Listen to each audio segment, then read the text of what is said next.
তোমরা কি এত বড় কাঁঠালের রেসিপি খেতে চাও? তো তাহলে দেখতে থাকো। এই কাঁঠালটার ওজন হচ্ছে প্রায় 6 কিলো।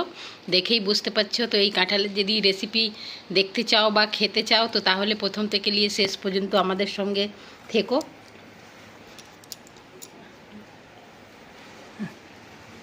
এই যে দেখো কাঁঠালটা কত বড়, দেখতেই পাচ্ছ। এইভাবে দেখালে বুঝতে পারবে। তো এরই আমরা কিছু একটা রেসিপি বানাবো। তো সেটা তো ভাবলাম তোমাদের সাথে শেয়ার করব, এত বড় কাঁঠাল।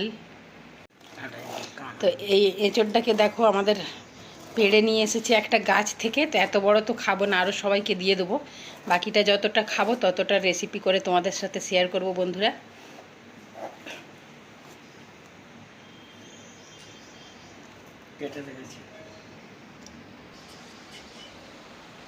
চলে যাও নিয়ে। কাঁচা কাঁঠালটা কাটার সময় দেখো কত এর মধ্যে দিয়ে আঠা বেরোচ্ছে। আমরা কতবার ধুয়েছি কিন্তু এত আঠা, দেখতেই পাচ্ছ দেখো। আর কত বড় সাইজ।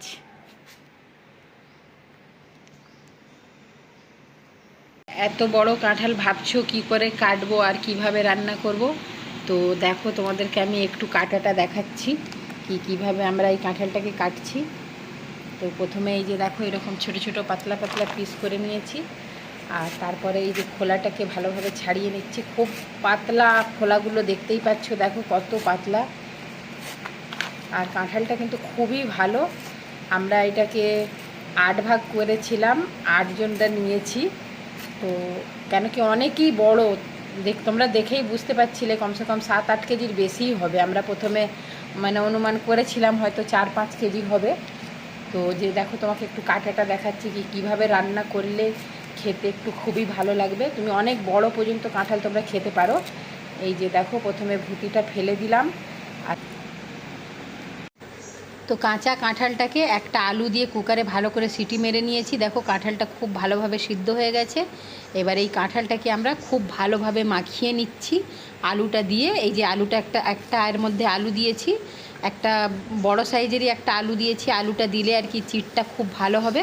তো এই আলু আর এই কাঁঠালটাকে দিয়ে আমরা খুব ভালোভাবে চকুটে ভালো করে মাখিয়ে নিচ্ছি। তার সাথে দিচ্ছি আমরা কালো জিরে, আর দিচ্ছি হলদি পাউডার, আর সাথে নুন আর আদা আর রসুন ছেঁচা একটু দিয়ে এবার এটাকে খুব ভালোভাবে আমরা চটকে মাখিয়ে নিচ্ছি।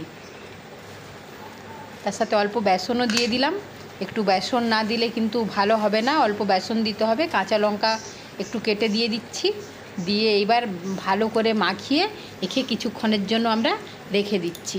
তারপরে দেখো এখানে ছোট ছোট এরকম গোল গোল লাড্ডুর মতন আমরা বানিয়ে নিচ্ছি।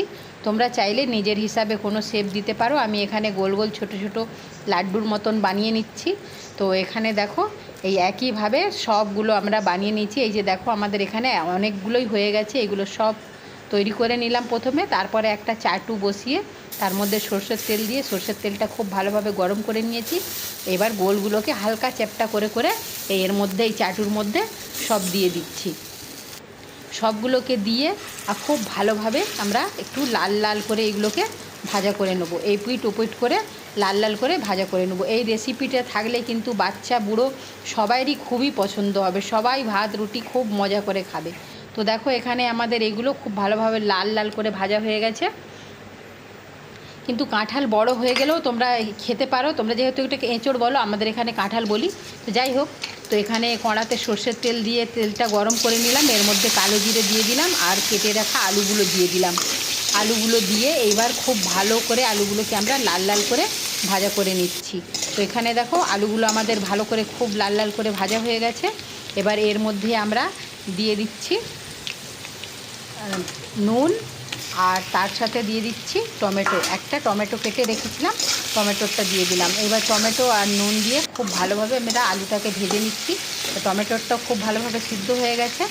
এবার এতে আমরা বেটে রাখা, প্রথমে দিয়ে দিলাম একটু হলদি পাউডার, আর তারপরে বেটে রাখা এই যে আদা আর রসুনের পেস্ট দিলাম। খুব বেশি মশলা দিচ্ছি না, গরমের কারণে বেশি মশলার খাওয়াটাও ভালো নয়।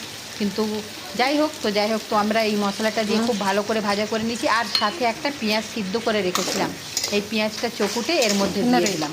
তোমরা একবার নিশ্চয়ই এইভাবে করে খেয়ে দেখবে, কিন্তু খুবই ভালো লাগবে। যাদের কাঁঠাল খুবই প্রিয় তারা একদম এঁচোড় বড় হওয়া পর্যন্ত একদম খেতে পারো। এইভাবে রান্না করলে সবাইরই কিন্তু খুবই ভালো লাগবে। আমরা এটা যখন তখনই করে খাই, কিন্তু তোমাদের সাথে শেয়ার করিনি, কিন্তু আজকে ভাবলাম তোমাদের সাথে একটু শেয়ার করি। তো দেখো এখানে আমাদের মশলা ভাজা হয়ে গেছে, এতে আমরা জল দিয়ে দিলাম। এবার জলটাকে ফুটতে দিচ্ছি, আর তার মধ্যে একটা আলু সিদ্ধ করে রেখেছিলাম, আলু সিদ্ধটাকে চকুটে এর মধ্যে দিয়ে দিলাম।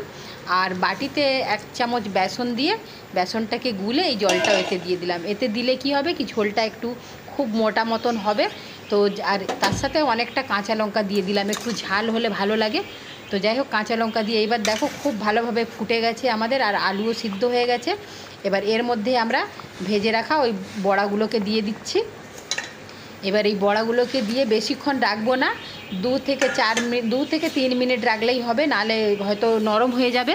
তো যাই হোক, এইভাবে রেখে দিলাম। রেখে এবার একটুখানি ঢাকা দিয়ে আর কিছুক্ষণ পরে আমরা এটাকে বন্ধ করে দিচ্ছি। তো আমাদের একদম ফাইনালি কাঁঠালের বড়ার রেসিপি একদম রেডি। তোমরা যদি চাও তো তৈরি করতে পারো। আমাদের ভিডিওটা যদি ভালো লাগে লাইক সাবস্ক্রাইব করে সবাই পাশে থেকো বন্ধুরা। এতক্ষণ পাশে থেকে ভিডিওটা দেখার জন্য সকল বন্ধুকে ধন্যবাদ। বাই।